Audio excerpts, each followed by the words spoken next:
జరిగిన అసెంబ్లీ ఎన్నికలప్పుడు బీఆర్ఎస్ వాళ్ళు ఒక పాటను వదిలిరబ్బా, గుర్తుకున్నదా అవులా?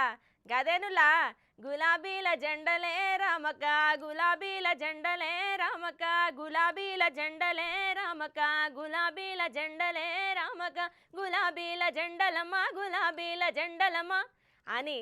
అయితే గదే పాటను ప్రతిపక్షాలోళ్ళు కల్వకుంట్ల దొంగలే రామక్క అని ఇంకో పాటను తయారు చేసి వదిలిర్రు. అయితే ఇప్పుడు గా ముచ్చట ఎందుకు చెప్తున్నా అంటే చూడు రొప్పారి.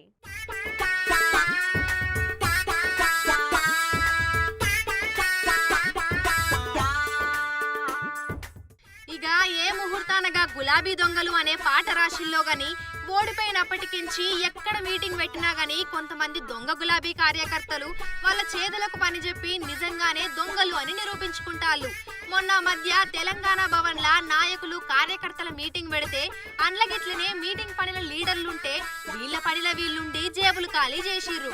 అయితే ఇప్పుడు మాజీ ముఖ్యమంత్రి కేసీఆర్ సారు కనీసం ఏదో వంకన జనాలల్ల తిరిగి కొంచెమైన సింపతి సంపాదించి వచ్చే పార్లమెంటు ఎన్నికలల్లా పరువు దక్కించుకుందామని రైతుల్ని గెలవనీకి కరీంనగర్ పోయిండు కదా.